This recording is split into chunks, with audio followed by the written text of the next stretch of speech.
Hi, welcome. I'm Tommy Host, and this is the DROPCAST Movie Poster Podcast Release Edition.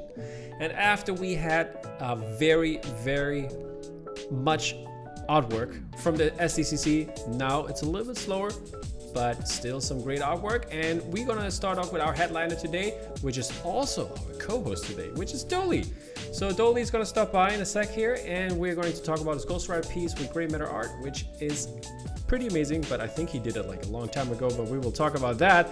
And James is a little bit feeling under the weather, so better get well soon, bud, and be on the next one. And please don't forget to smash that like button. We really appreciate it and need it.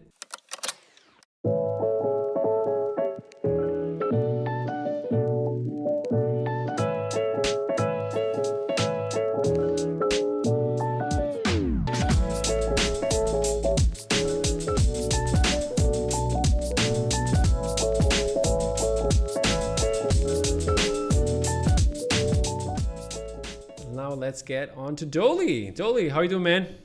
Hey, Tom, how's it going? Not too bad, mate. Not too bad. Not too bad. That's good. Yeah, same here. Busy, but who am I telling that to, huh?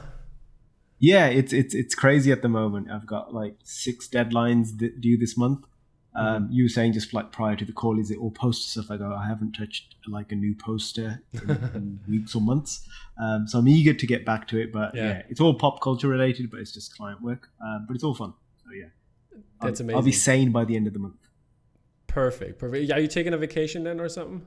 Just having a few days off, just with family and so forth. Just need to like decompress and stuff. Otherwise, it's like from one project to the next. So, are you going somewhere or just staying home? No, dude, staying in the UK. Yeah, okay. Just staying in the UK. It's just time off from work. It's still school holidays and everything else. So just making the most of that break. Just a few days, not doing any work and just enjoying family time. Yeah. I mean, I just got off my school break, so I'm back to business. It's been a very busy first days, but can't miss some posters. Yes, of course. Yeah. So let's jump into it. I just announced your Ghostwriter poster with gray matter art is very cool. I really enjoyed it. I think I don't know if I remember correctly, but I think you have shown me something, or I have seen it somewhere. Was it on a Marvel Life IG Live or something like that? Somewhere it was, right? Yeah. So early in lockdown last year, everyone was doing content and everyone was doing like, whether it's live drawing and so forth. So I was lucky enough to do a piece for Marvel, and I wanted to do Ghostwriter. It's a piece that kind of like I played around with prior to that. So I think I drew it originally 2018, I want to say. And it was just one of those things that I did it for fun. It was just a piece. It was actually a warm-up sketch that I was doing for fun, and it turned into a piece because I carried on drawing on it. But then I had a chance to do the live draw, so that was 2019. So got to draw it live. I had 1 hour to draw it, which is great. So I started off with like just that blue pencil sketch. I did like the homework beforehand before starting the live draw. And I pretty much, drew the whole thing in that 1 hour session, which is cool. It's like, speed drawing and so forth. Yeah. And just draw a piece from scratch, in a sense, it was real fun to do. So looking forward to trying to do some more of those over the next year or so. Looking at the sketch, first off, it's an 18 by 24 piece in the end with gray matter art printed by Valhalla Studios. The regular version, which is in the regular Ghostwriter colors. Yes. It's an edition of 125, and the variant, which is my personal favorite here. Yeah. I love the pink tones, pink hues there, and obviously the contrast with the black looks perfect. And the variant edition is number of 100, so that's really cool. Yeah. Quick question on the sketch there. I mean, you can see those arms going up. What is that souls? So the idea was like I wanted we all know Ghostwriter and this the hellfire and the flaming skull and everything else, but it's like I wanted to like read a bit more story into it because it just being in a sense a portrait piece. What more can I layer on top of that? So in the fire and the flames, we've got the hands of these souls in purgatory and in hell. We've also got the chains, which is Ghostwriter is very famous for the chains that he has. So it's just interweaving all those elements into one image as always. Yeah, because when you look at it, like the sketch is a very good thing because on the sketch you can't see the title treatment. I think the hands are a little bit hidden, I Yeah. didn't spot them right away. I just saw them when I saw the sketch, and I was like, where are their hands now? And then Yeah. you can see They're them. there. I mean, it's like once you see them, you Yeah. see them straight away. In the sketch, of course, it's obvious. Yeah, when I changed the title treatment up from the original title treatment was going to be more in line with my my Spider-Man pieces that I've done previously, the comic book ones, which are like text is in bottom right, bottom left corner.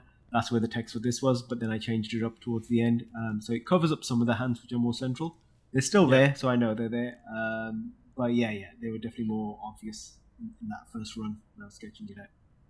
Yeah, I mean, I still, even though with the title, it makes you look twice, so that's a good thing. Yeah, it's not in your face, and it's one of those things. It's like it's nice to have something like if people are constantly looking at the piece or whatever, there's something else that they find over time. Yeah. And it just makes the people's enjoyment of the art hopefully lasts a little longer. Is by the way, is Ghost Rider or Cosmic Ghost Rider? By the way, that's my question. That is just like that is regular Johnny Blaze. People are asking. No, I'm asking for your preferences here. Oh, preference. I don't know. I think Cosmic Ghost Rider is very cool. I love the design that they've got for him. At some point, I do want to draw him. It's quite funny because this got released last week, and then I think it was the day of release or the day after release, around that same week. There's rumors that they're creating a new TV show based on Ghost Rider. Oh, okay. But it's going to be Ketch is the Ghost Rider thing go with. So it's not Johnny Blaze, it's the second one in the series of Ghost Riders. So he's the one with the flaming blue skull. So that's like, okay, that's fun. Like, because it's one of the things like we release Ghost Rider and it's like there's not a TV show, there's not a film going on. He's not necessarily a Spider-Man level of popularity, of course. So it's like, how well will that go down as a print? Just because there's no marketing or anything to ride the wave of on the release, but it did really well. Everyone's really like positive reviews of the print, so I'm quite happy. It's not just a case of hey, I can sell a print when there's a film coming out. Yeah, but it also looks like a comic book cover. I mean, this could be easily like a variant comic book cover. That was the aim. Yeah, it was like a couple of years back when I wanted to get into comics. It's like, how do I do that? Let's start drawing comic book inspired posters, which are based on particular comics and so forth. So this was definitely like, I want it to look like a comic, even like the type placement and so forth. So it definitely has that element. So and luckily since I've drawn that, I've gotten to do some comics. And since you have done so many Spider-Man pieces, are they going to be like more maybe Ghost Rider or other characters in the same vein? I've got an idea for a Wolverine piece that I want to do at some point. So that's definitely going to happen. I definitely want to do more of these, which are, more comic book, not necessarily film or TV based, and just more like character studies in this sense. So I've done it with Spidey. I've done quite a few with Spidey. And Ghost Rider was like the second attempt, which is finally out now. So I definitely want to do more. Wolverine is a definite. And then I'll see who else is going to be fun to draw. I want to see some Blade. Blade would be cool. I love, like, it's one of those things, like anything that is current, like Marvel schedule that is not out, it's a hard one to get the license for, just because it's like, do they want to hark back to like the origins or the original classics, or do they want to try and push the new look? That'd be cool. I did a piece also at the same time as this, which was Silver Surfer. Also great. I did it for fun.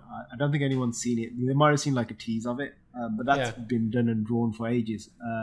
I think you've seen it, Tom. Actually, I think I showed you. I think you did. I just want to say I think I've seen it back when we had like the last interview when you were on. Yeah, I think I showed you afterwards, and it's like, here, let me share my desktop. So I've drawn that, and it's like that's another one of those pieces which would be like gold, silver foil or something.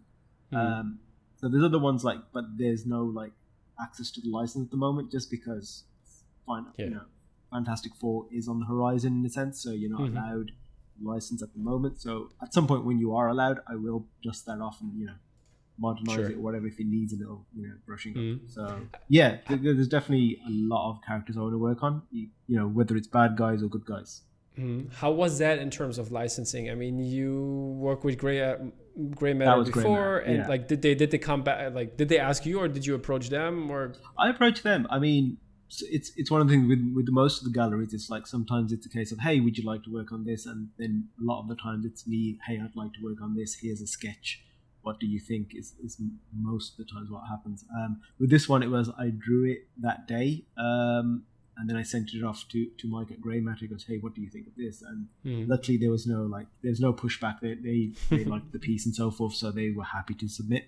I think it was just one of the things we were trying to pick the right moment for it. And just because there's nothing coming out necessarily for Ghost Rider, there was no perfect moment, but got released, and it's done well, so it's sold out, so I'm happy. I would also love to see his bike or his car or whatever you're going to draw with the rest of the Ghost Rider. I mean, because it's so iconic as well. Yeah, it'd be cool to do something with the motorbike as well. I mean, there are some ideas I could do. I mean, I'd happily, like, if there is a TV show being made, I'd happily revisit it and do like the updated version, like Blue Flaming Skull, and do something with that. So it's a really fun character to draw, whether it's like the original version or even cosmic. Just drawing skulls and flames is really fun. How are you on the movie and TV show incarnations of Ghost Rider?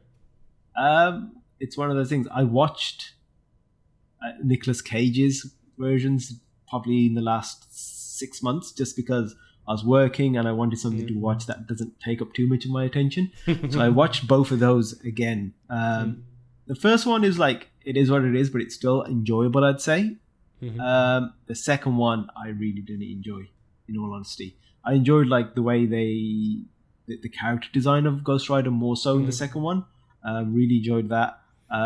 But yeah, the film itself is just quite all over the place personally. The story's doesn't catch your attention or keep your attention, to be honest. But at least the first one, it's more in line with what we got with the first two Fantastic Four films. It's quite light-hearted, quite close to the comics in some ways. So that was like, it's still an entertaining watch while I work. Whereas the second one, I didn't enjoy it at all. Yeah, and the TV show version of I think it was Johnny Blaze, right? In Shield, in the Shield show. Oh right, yeah. Yeah, I saw parts of that. I haven't watched Agents of Shield, but I did check out like segments of that, because it was like, oh cool, they're doing Ghost Rider. So that was cool to watch. I don't know the character that well because I haven't read those comics. I'm aware of it, of course, but I don't know well. But it's like, it looked cool in what it was. So it's like, I think it's one of those characters, because I've seen that, and I've seen like the origin, like I think it's Avengers AD or whatever, when you go back to like caveman days and stuff like that, and there's versions of Ghost Rider then. They all look really cool. Like, I don't think you can go wrong with that sort of character design, really. So they're all like variations, and it's nice, like there's a mantle you can pass on. It's not just like there's only one Peter Parker or so forth. It's like throughout the ages, everyone's been the spirit of vengeance. And it's like the cool Black character. Panther as well. Yes. Yeah. So cool. there's a lot going on there. Exactly. So it's like, it's one of those great, it's a mantle, you pass it on. So I'm looking forward to what they do with that character, because I'm sure they will utilize him, whether it's just the TV show, whether it's going to be MCU. He'll definitely play a part at some point.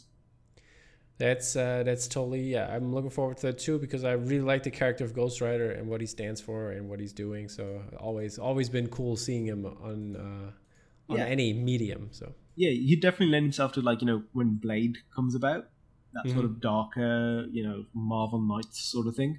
Yeah, he's definitely got a place there. Even that with like Moon Knight as well. There's a place there, I think, for him. Maybe a team up at some point. That would be amazing. Blade, Ghost Rider. Yeah, Dark Avengers sort of thing. Yeah. Whew. Sounds good to me. Let's make it happen, Marvel. Are you excited for Shang-Chi? Yeah, can't wait, to be honest. Massive like Hong Kong cinema fan from childhood. So it'd be interesting to see the Marvel universe kind of step into that and take some inspiration from that world. And the way that they're doing it is like, the level of mysticism involved in it is a lot higher than I thought it was going to be. So very interested in people's theories and stuff. Is this going to be the introduction of Iron Fist? Because it looks like it's going to be Fing Fang Foom. Yeah, well, it's like they've got the dragon. They're not going to call it that, of course. Which is totally understandable. But we do have the dragon. So there's that sort of thing. Plus, like, there's that. It seems to be like a portal to another. Whether it's a dimension or what have you, and could that be Kunlun? Could be introduction of the Iron Fist. So very interesting from that point of view. What it's going to bring about. When I was seeing in Loki, there was the smoke monster. I thought it's going to be Fing Fang Foom, because it looked like a dragon coming out. I was like, what? Is that Fing Fang Foom? What's going on? Yeah, it was a dragon of sorts, wasn't it? And looking back at some like the comic book art, it's kind of like, could it be a dragon? But there's like they're definitely interweaving stuff, especially with like the multiverse is pretty much here now.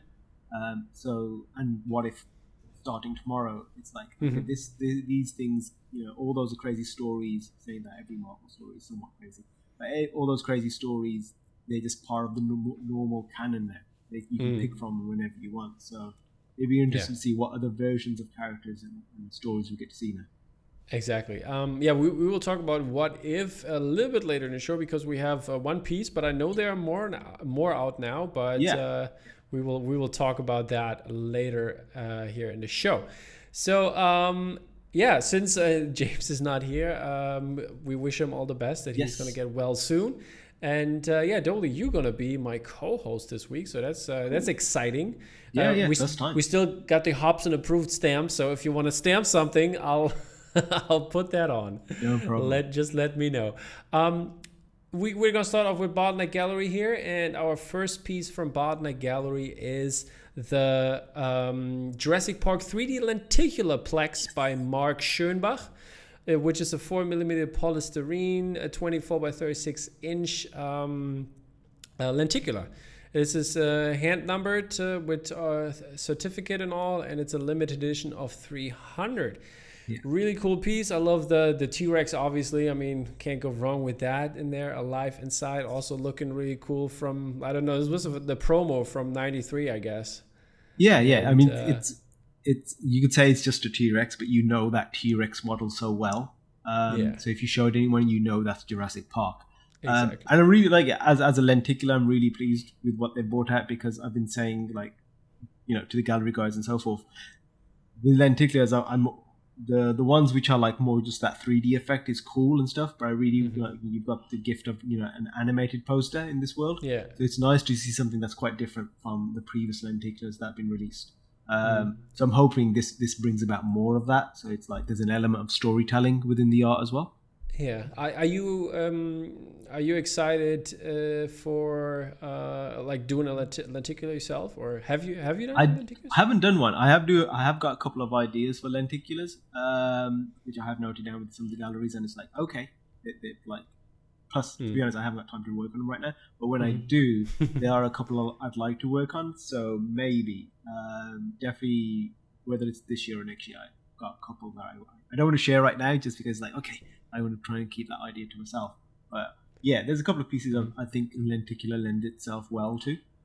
I have to say that I'm really a big fan of the Kyler Smith ones, where he did like the Predator, where he basically on one side of the lenticular he's hiding and then you can see him on the other, or with Gus Fring, like being just normal Gus Fring and then being like the one exploded Gus Fring. So exactly, things like that, which I'll be on, like the 3D stuff is cool, but this sort of stuff, it's something from the story, it's something from the world, from the movies. Those are the ones that really for me is the way I'd want to do it.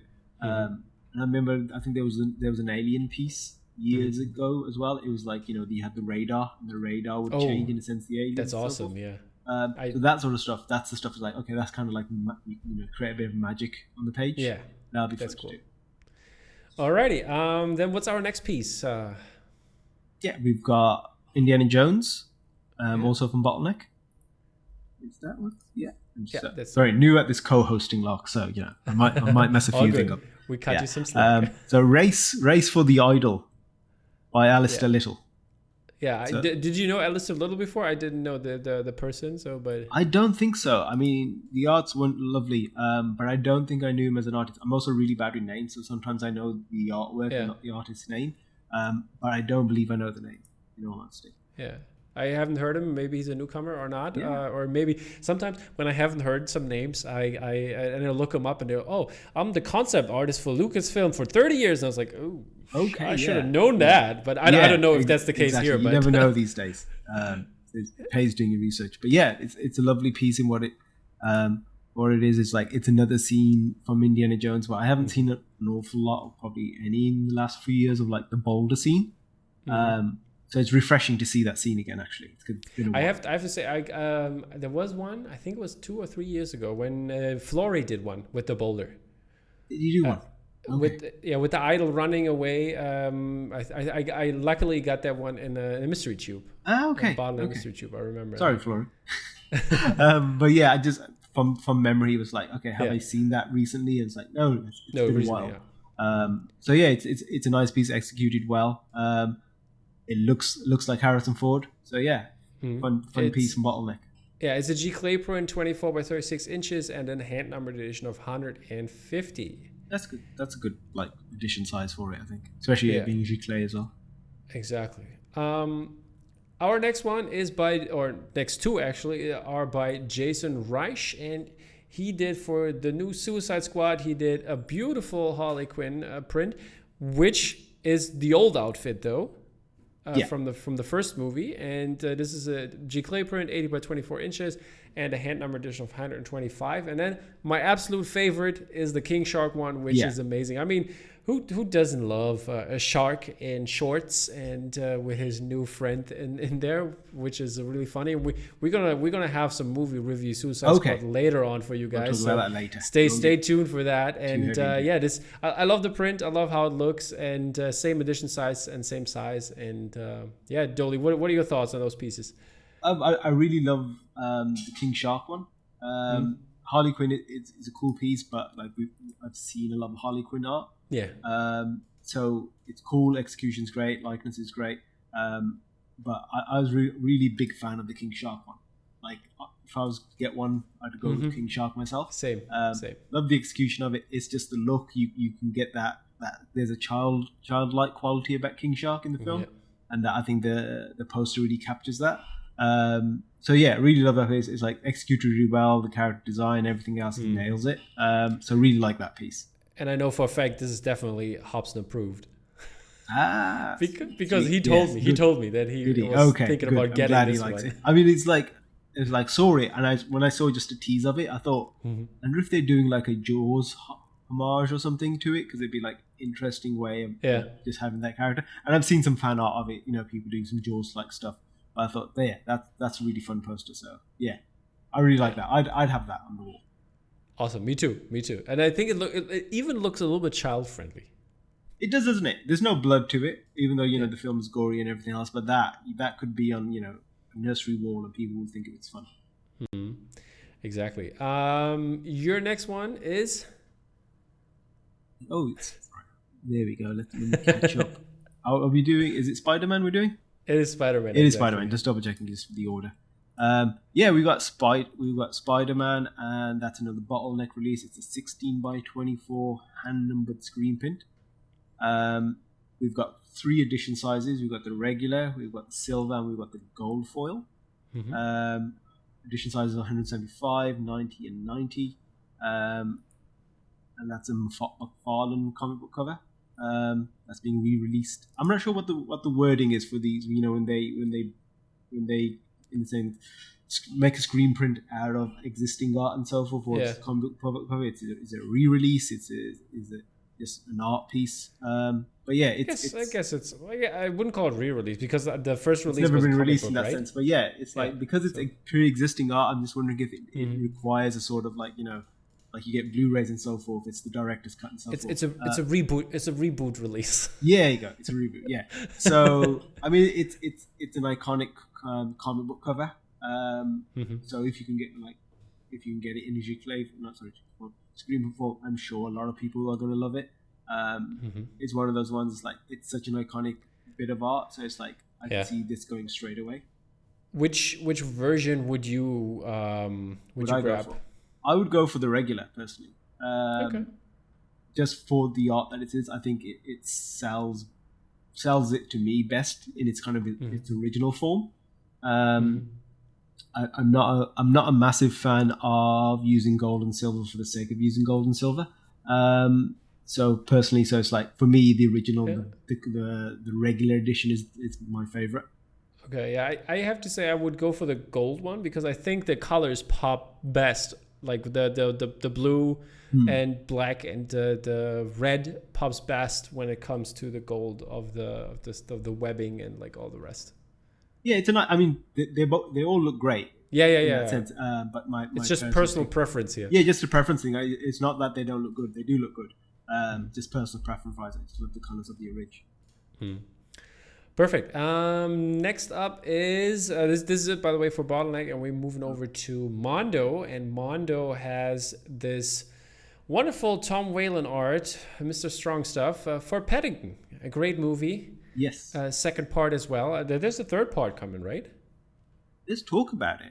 Let's talk about it. I'm sure because both films have done extraordinarily well, whether it's box office or review wise. So I'm sure there'll be a third movie. I might have.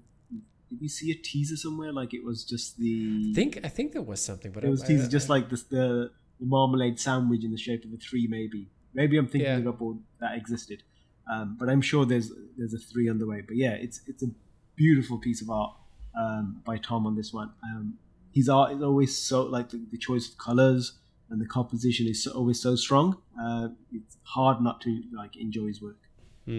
And this comes in a regular version, which is an edition of 275, and then we have the variant edition of 150. Both are 36 by 24 inches and will be printed by Lady Lazarus.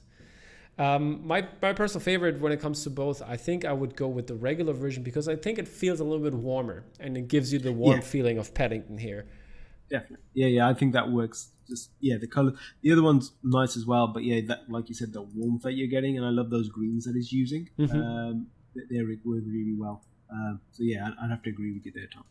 Amazing piece, and I know if James would be here, he might be teasing something, so I'm not going to give anything away, but something is happening, people. I'm telling you. This is it for Mondo. Mondo releases have been kind of short. There have been some more music releases, but we don't cover those because I think there were also as well just the regular poster art for it as a cover. So we're moving on to gray matter art, and we talked about your piece already, but there are some more. Which one is the next, Doaly? We got WandaVision by Ruiz Burgos. It's a 24 by 18 hand-numbered fine art giclée. It's an edition of 125. Printed by Gray Matter. It's 150. That's retailing for $50. It's a wonderful piece. It's like perfectly drawn in that era, that kind of like I Love Lucy sort of decade of film and TV. It's a very lovely piece. And you just got those little hints to the character on like the coffee table. You've got the Wonder Scarlet Witch mask and so forth. Yeah, exactly. So just lovely in the piece, and the likeness and so forth is spot on. It is as per usual with Mr. Burgos. He knows the stuff. I'd love to see like a version of this, or whether it's like it's hand embellished and stuff, just some other color creeping in. You know what I mean? Whether it's just some elements, because I think you got this great contrast with the sepia sort of black and white. Just anything that you introduce. I know the mask works really well, but just a few little dots of something would work really well for me. Can't fault the piece at all. Yeah, or maybe even like a vignette on it, like slightly a vignette, or you could have it framed so it looks like it's in a TV. That sort of thing. Just add like the borders of like a TV, like it's actually in a TV. That'd be nice if someone frames it like that. Exactly. If you would, that's what I was thinking. Maybe if somebody frames it like that, perfect. That'd be perfect. Yeah. If they could do that, that it would sing for sure. There you go, people. If you have it framed as a TV, please post it in the comments. We want to see it. Share that one for sure. Yeah, that would be worth its weight in gold. Exactly. Our next piece is more of some key art as a print. This is a 20 by 30 inch hand-numbered fine art giclée, edition of 125 of the Falcon and the Winter Soldier from the TV show. You have seen this poster before, and now you had the chance. I think it's sold out probably. You had the chance to grab one. Looking really cool, and going hand in hand. I have to say, preferably, I love to see something more. Obviously, when it comes to prints, as the usual one, since this is in my opinion not as artsy or not as different, from a glossy poster that I could get. I think it's for something like this, which was a TV release, and there's in theory there's no poster to be had from like a cinema and so forth. So it's a great opportunity from that point of view to be able to own the art, especially if you're a big fan of the series. So I like the idea of it, like for certain things that back in the day, we all used to collect posters from cinemas when we could get them. And for something like this, where there's that opportunity isn't there, it's great to be able to own it, I think. So it's great from that point of view. So I like the idea of it. So I'm just waiting for, if there's a particular release that I'm like a massive fan of, I definitely buy it. Is there, or has there been a poster for it, like an actual poster print release? Or I Falcon? mean, there have been the poster posse did some. Yeah, we did some work for the marketing. So there's like, they're posters, but they're in a digital world sort of thing. So there's those posters, but I don't think anyone's released one yet. I know Matt Taylor did a little sketch after he did a sketch that he just showed on his Instagram, which is like, hey, this is out there in a sense, you know what I mean? It's just got more of a compositional sort of piece. So maybe Matt Taylor picks it up at some point, because he's done the majority of the Marvel stuff at one point or another. So, but yeah, up until now, no release yet. So I'm expecting one. I'm sure there's a few probably in sign off with people. I'm not working on one, so I'm not saying it's not me. But I'm sure some people are. Yeah. All right. Next up is we're done with gray matter art, and we're moving over to Vice Press. By the way, I forgot to mention that the Jurassic Park we've seen in the beginning is a co-release with Vice Press. So just mentioning that there, and this is a Vice Press co-release with Bottleneck, so the other way around. And this one is for the Lord of the Rings. This is called Rivendale.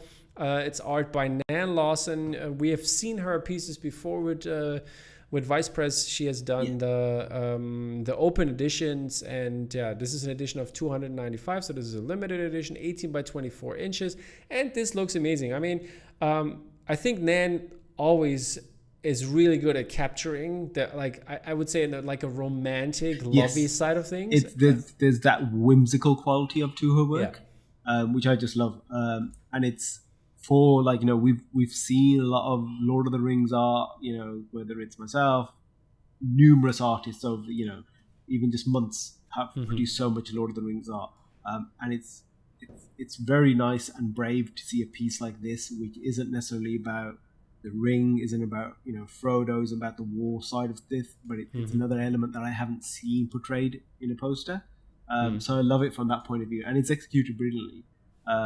So it's great. So I applaud Nan for that one. It's like, it's nice to see a refreshing new poster for a property which is, you could create Lord of the Rings posters day in, day out, and I'd be happy. But this is different.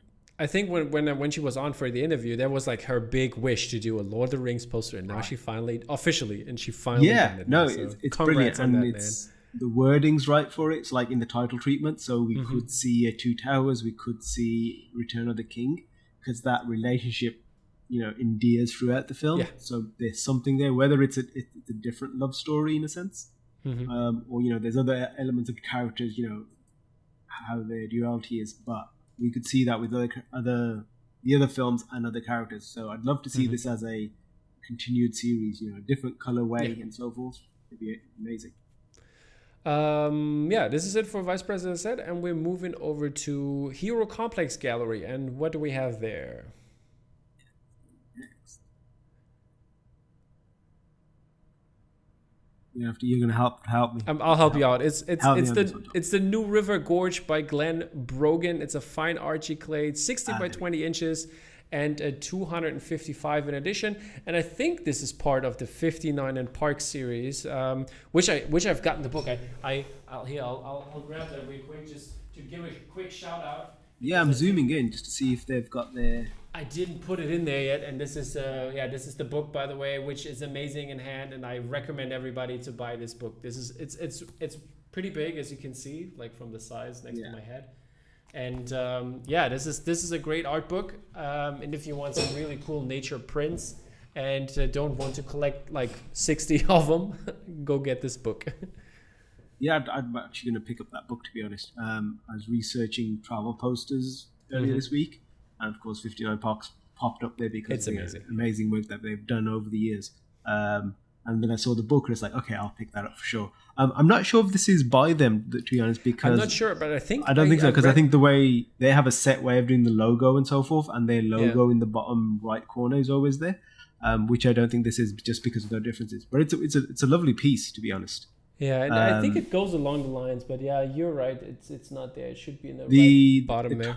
Yeah, the typography is reminiscent of quite a famous series of travel posters, which a lot of people have paid homage to. So in that world, it's a lovely poster. It's nice, we're always collecting stuff which is pop culture in the normal sense. It's superheroes, it's films, and so forth, and comics. It's nice to just get a landscape piece which is not necessarily from a film per se. But yeah, I think there's someone is I know Mondo's done it previous years where they've done travel posters. I think they need to someone needs to bring it back and say, here's a series based on film. I have to say, I really also enjoyed the poster by Viet & Co, which is still on release for Moore Art Gallery, and where he did the different, I think it's called Travel Eats or something like that, where he has I think it's 9 or so or 12 different food types, because he wanted to go to Japan and see Japan, but couldn't because of Corona, and then he just made the foods he wanted to eat on that trip. So okay, I'm gonna look it up. It's a really cool poster, and that's one of the because I'm always fond of kitchen prints, and this is definitely a kitchen print. Look it up. Viet & Co. I'm going on this website, so I should see it in a few seconds. Yeah, sure. It rings a bell. I'm sure I've seen it at some point, but I just want to refresh myself. So that's really cool. I'm just going to keep talking while you're searching. Yeah, carry on. No, carry on. And yeah, there's some really cool prints, and also I really love the spoke art Frank Lloyd Wright series. And Rory Kurtz has been on the show, but the interview's not been released, and he said he's working on some Frank Lloyd Wright Series 3 stuff right now, so something is going to drop, and my wallet is going to be bankrupt, but... it's going to happen. No, okay, I can see the piece now. Yeah, that's a lovely piece. Yeah. Yeah, I might have to buy that, so I'm going to have a word with James. There you go. I'm going to buy it because if it was James's art, then I'd just say to James, you want to swap posters, but if it's a different artist, I'd rather pay and you have to save the money, so I'm actually going to have to buy that one. That's a wonderful piece. I think there's a lot of room for pieces which aren't necessarily always hero poses and stuff like that. And there's just there's a big world of art out there, and we shouldn't get just preoccupied with one sort of facet of it. Yeah. So yeah, that's a lovely piece. Okay, now moving on to our next, never mind, not the next gallery, but there's one more thing I almost forgot to mention, which is the Mystery Tube sale for Hero Complex Gallery. So if you want a Mystery Tube, I think there are 4 prints in there, and you might even have a chance on a 5th sketch or handbill or something like that, some smaller stuff. And the Konus is $65 and international is $95. So grab yours. Mystery Tubes, always some great fun, and they're actually, I think there are even 1-on-1s in there, so that's cool. That's not too shabby, I'd say. No. Alrighty, our next gallery is Gallery 1988, and they have a new show out. It's Crazy for Cult, which have lots of different ones and originals. Some have sold out. I mean, we have Furiosa in here. We have Monster Squad. We have so many different prints. The Albert Collado Fargo frame print looks really cool, I have to say. I really love the I don't know what size they are, but the Midsummer prints, May Queen and the Bear, which looks amazing. Bunch of cool things. I mean, stuff we all love and we all want to have prints of, obviously, and there's so many, so check through them. Very cool prints over at the Crazy for Cult show number 15 even of Gallery 1988. Okay, that's just just for that information here, and we are at our next gallery, which is Black Dragon Press, and they have 2 releases.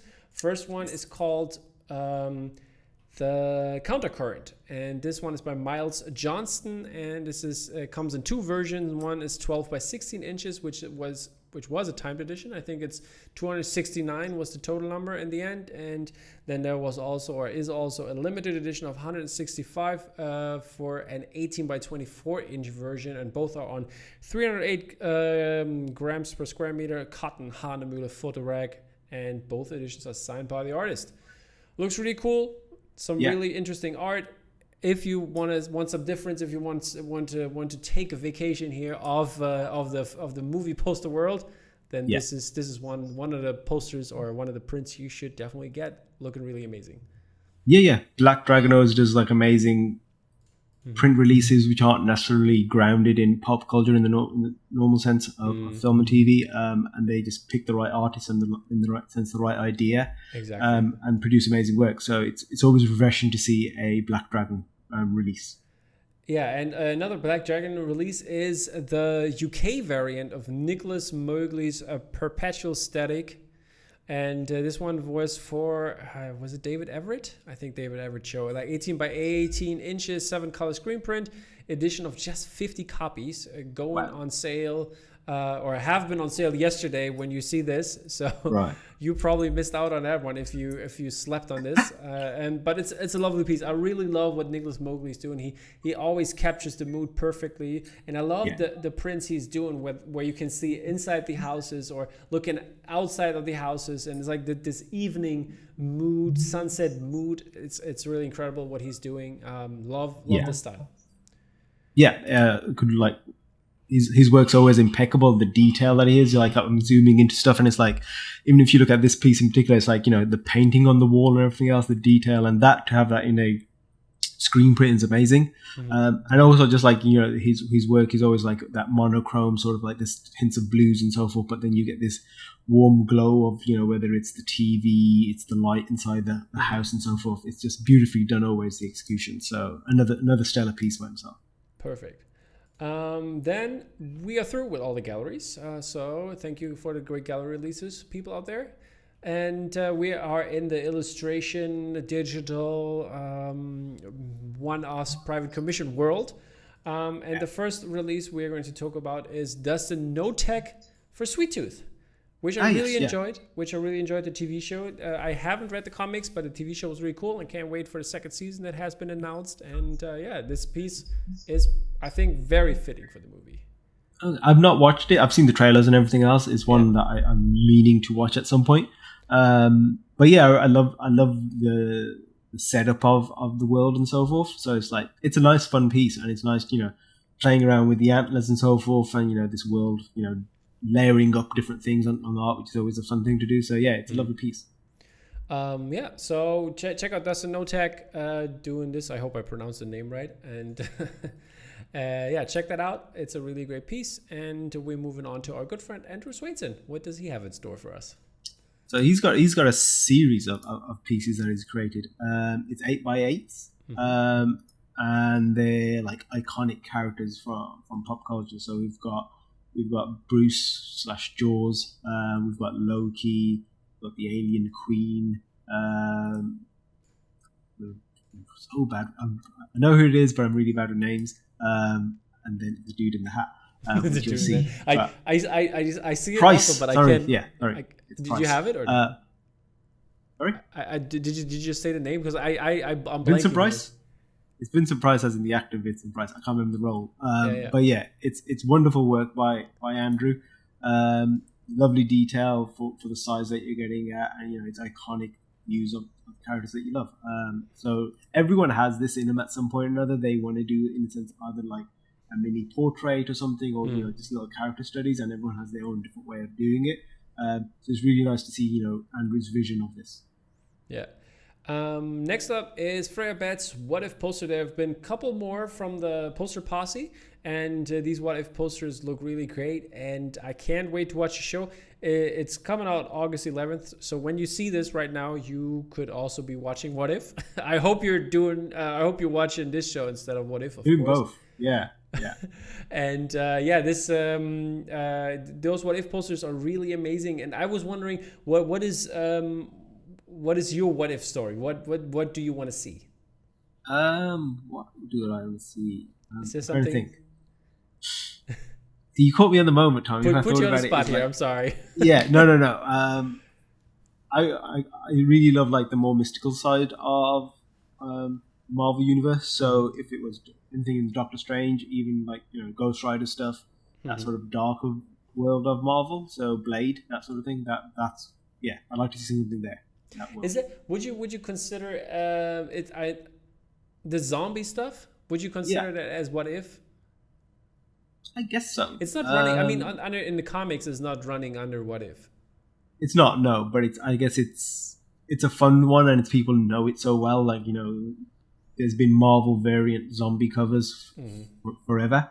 Yeah. So it's not technically a what if, but it's like it's done so often. I guess people, you know, have written a story to do with it. I want to shout out James in this part again. I still want to see my my zombie trooper, my zombie stormtrooper. Oh, does he owe you that? Okay. No, yes. we've been talking about it, and he said, "Yeah, if you can draw it, I will release it." And I was like, "Yeah, love you too."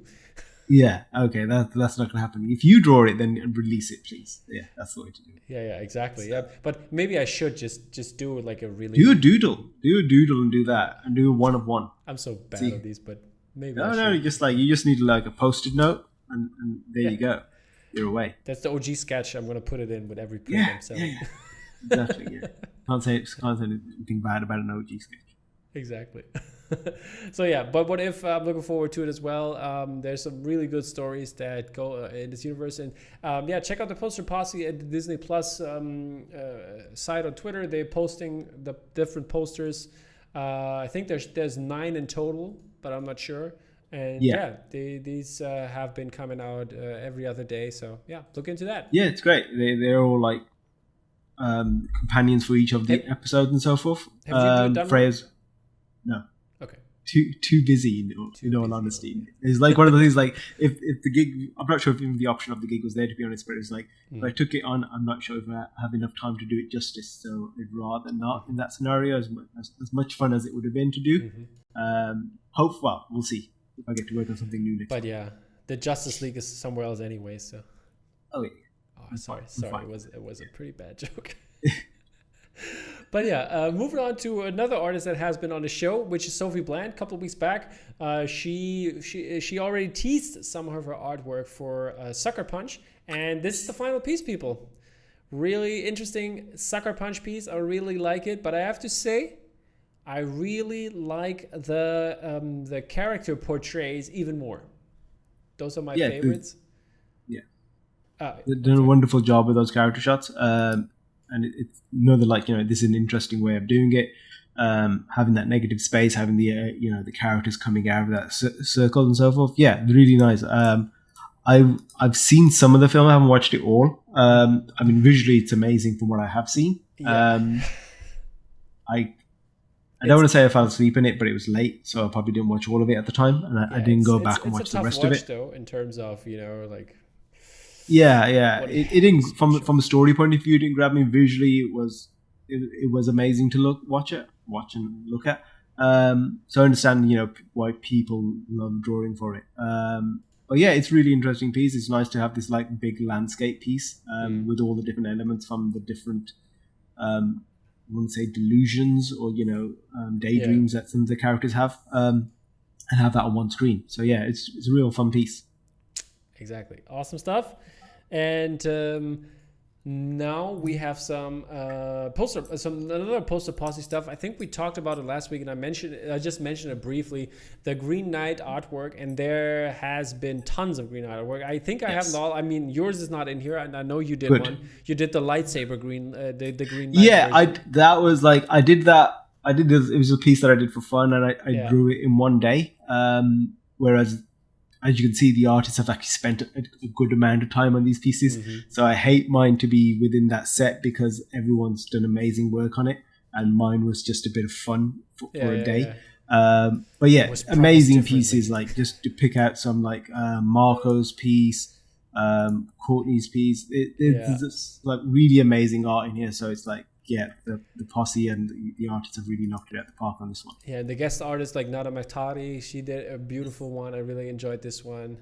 Yeah, it's great to see her get a guest artist spot because it's great to bring up the new talent in the industry. So yeah, applaud the posse Don and everyone to bring her on board.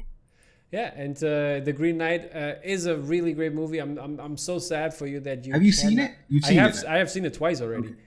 So okay. It is. It's not out here, as far as I know. What's that? So it's not out here in the UK, I believe. Yeah. I think it's so having to wait on that one. A couple weeks. Yeah. But yeah, some really. So great I will pieces. watch it once it is out. flipping through for you guys so you can see some. But check out the Poster Posse side. They have all of them obviously in there and with the correct tags, because I don't want to forget anybody here, so I'm not mentioning all of them. But some really great pieces. And yeah, great movie.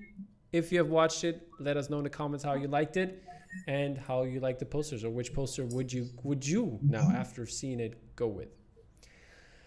And yeah, this is it. Before we're gonna get to our review, we still even though James is not here, we're gonna talk about we're gonna have the key art corner going. And our first piece is The Last Duel by Legion Creative Group, which is a really cool poster for a cool movie. I really enjoyed this movie. I'm looking forward for this one, and the poster turns out really cool. Love just that the men are resembled here only as swords, and Jodie Comer's character is the only person you can see here as a female character, which is probably pretty fitting for the times that the movie plays in. I don't know if you have known, but Ben Affleck and Matt Damon, they wrote all the male parts. And female writer, I'm sorry that I'm blanking on the name here, but she wrote the Jodie or like all the female characters. So that's really interesting. That it's the perspective of that gender. So that's right. Yeah, that's an interesting way of doing it, because there is, there's amazing writers out there, but I guess writing for your own gender and so forth has a different tilt to it. And nuance. So yeah, I really love this poster. I think I saw it first time, it was a couple of weeks ago, and then I hunted down the trailer for it. Really interesting film in what it is, but I love the poster even more so. Just love the negative space in there. It's just like two colors in a sense. So yeah, it's a perfect poster for me. Yeah, another perfect poster is for Mosquito Estate by Akiko Sternberger. I mean, come on, Akiko. What can she do? No. It's a very very iconic style of a poster. Just minimal use of color and so forth, because you don't necessarily some posters, depending on what the subject matter and so on, you don't need to shout at people. The less is more is a great way of designing, and she's done a great job here with it. Yep. Next ones are the Dune character posters, which are really cool. They are by Steve Reeves, also. Have been mentioned. Oh, is this by Steve? Okay. In the podcast. Yeah, it's Steve Reeves for concept arts, and the photography is by Jason Bell. And this one is the Paul one, which is really cool. And I mean, when they came out, everybody was... The whole set is beautiful photography, and just, typography and everything else. It's a well put together poster. The photography really sings with it. So yeah, you can't fault them for what they are. Yeah, and I mean, I think my favorite from the series is the Duke Leto, Oscar Isaac's character. Obviously, it's amazing. But yeah. I mean, they're like all of them are just great. I mean, Chani is great, and like even the Baron is great. Yeah, even Baron, but he's like that's perfect, and from what that character should be. That's the character poster that it should have. So yeah, it's just a great solid set. Of posters.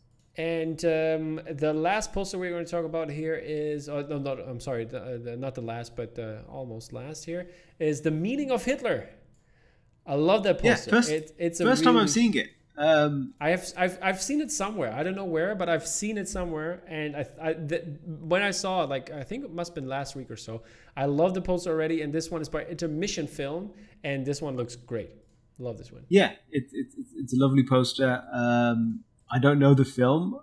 I'm not seeing it, and it's the first time I've seen the poster. But yeah, in its execution, it's just a lovely poster. And you totally recognize him.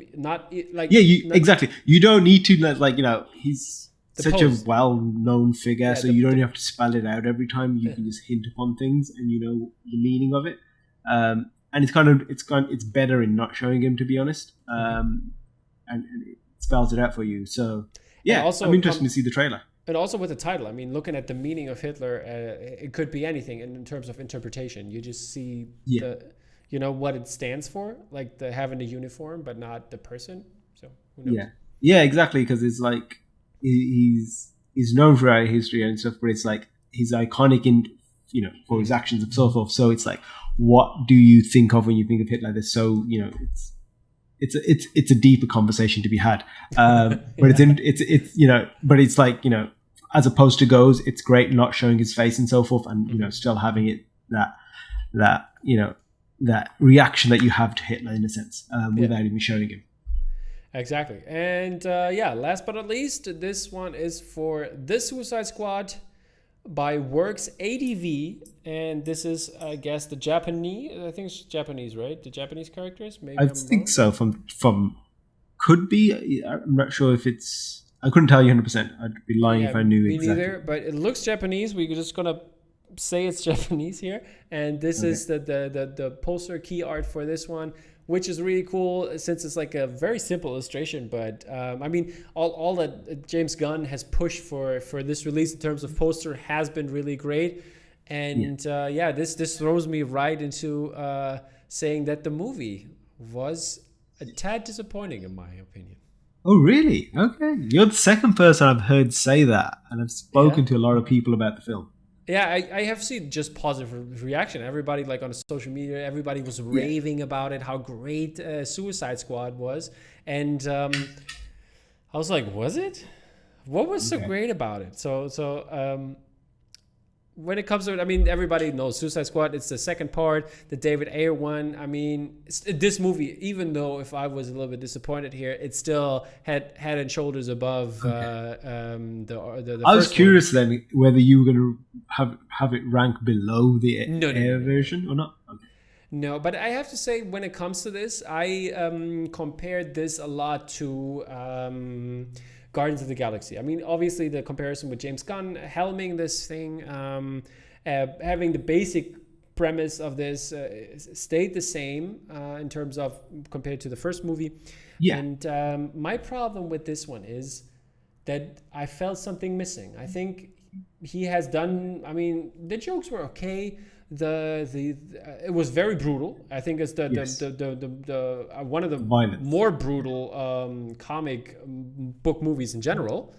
Yeah. And I think if when I boil it down, it didn't give me a new element watching this. It didn't make me think about something, and it had a lot of chances to put that in there when it comes to looking at governments taking over countries and or employing themselves into countries. And I think there was a lot of stuff that you could have done something with it. And superficially, I was entertained and had fun, totally. But it wasn't nothing more than that. And if I'm watching a James Gunn superhero movie, looking at Guardians of the Galaxy, tackling those family issues, Guardians of the Galaxy 2 tackling those family issues, that was not here. It was just a movie that had chances that it didn't take. Okay, I really enjoyed the film, and the notes that you're saying is like, I guess where you feel it lacked depth. I thought it had those elements. I had like. I guess, comparing it to Guardians is the obvious choice just because, writer, director and so forth. And I think they brought in those elements of family and so forth, whether it's Ratcatcher 2 and, Idris Elba's character, you have that moment on the bus and so forth. And even more so, you have it between Ratcatcher and her father with Taika. And like the Taika's in the movie for like 2 minutes probably of actual runtime, but that final little speech that he has with her is like, that really hit me. So I think it has, personally for me, it had those moments, which make it beyond it just being a simple, here's a pop conflict with lots of great violence and comedy. It had those, heartfelt moments too. But the thing is for me that you're totally right. It had those moments, but they didn't do anything for the movie. If there would have been a short, and they would show me that, I would be fine, But having this in the movie, it didn't do anything for the movie. I get what you're saying. I guess just from my viewing, and I've seen it twice now. I've enjoyed it both times immensely. I think a lot of it could be possibly due to this is probably the most well-reviewed DC movie, the DCEU in a sense to date. So it's always a bit harder when it's like if you're coming after something that hasn't been reviewed well, you will shine a lot brighter because of that. So maybe there's a slight element of that. Maybe that's true. But I would still say, very enjoyable movie. Happy to watch it for a third time. I have to say, I mean, compared to other DC movies, this is definitely top 2, top 3 at least. Yeah, it's in that top slot. It's written and directed. It doesn't feel like anyone got their hands into and tried to make it something that it wasn't supposed to be. So you're getting the actual vision of the director. So I think that goes a long way. Consistency of what the film is.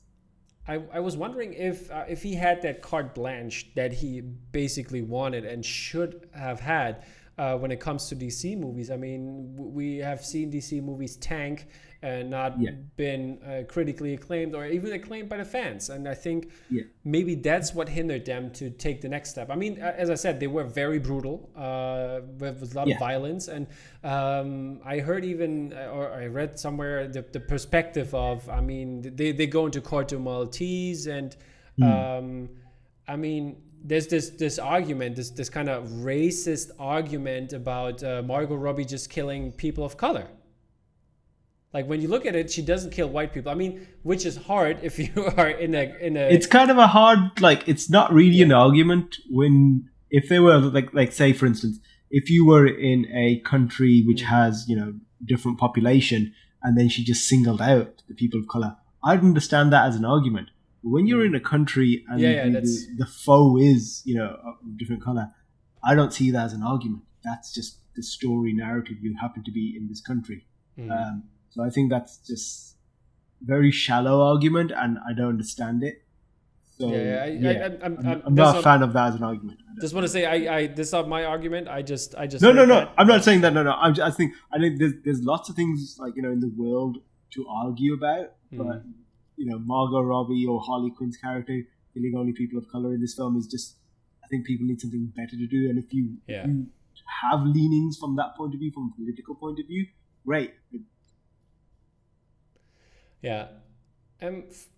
For me, it's more also the where I wish they would have, like, at some point, like especially when it comes to certain deaths and certain points in the movie. First of it should have been a little bit shorter, in my opinion, and they should have not do like the super twisty ending in the end. You know, they should have stopped with that end. I think that would have been, you know, I don't want to spoil it for the people here, but no. I mean, people have spoken about there was possible different ways of doing the ending, whether, you know, Superman turns up to save the day and they kind of take the story off and let the big battle happen in the background, and they have their moment in a sense, and that is an interesting way of doing it as well.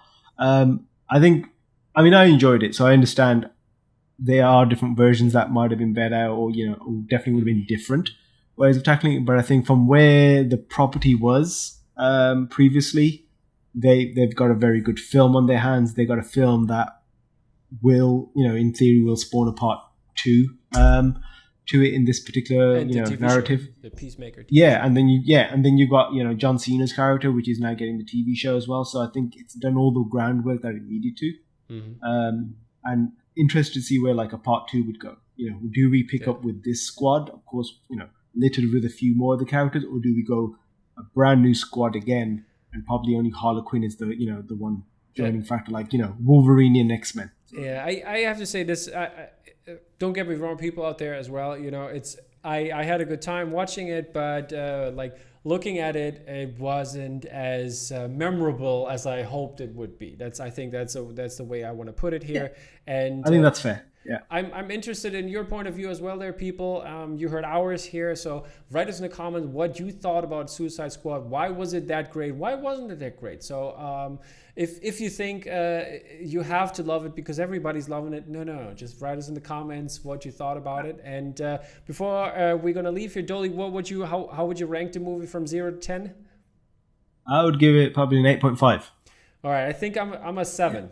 I have to say I'm a 7 here. So it's still a recommendation. It's still a recommendation, but maybe temper your expectations. Yeah, I think it's had great press beforehand, so it could be just one of those traps that if you're expecting so much more, you might be slightly let down. But just go with an open mind, and I think you should enjoy it. Exactly. Okay, thank you so much, Doaly, for stopping by, talk about your piece, and being a guest host on the show. I hope James is feeling better. Yeah, me too. I'm not sure, you know, last minute sort of thing, so I hope I've done James justice, you know, being in the co-host seat. But yeah, hope you're better, James, and welcome back for next week. Let's see if you're going to get the Hobson approved stamp on the next show. Let's see if I get that. Yeah. All right. Thank you, Doaly, for coming on. And we'll talk soon, buddy. Take care. No problem. Take care. Thank you.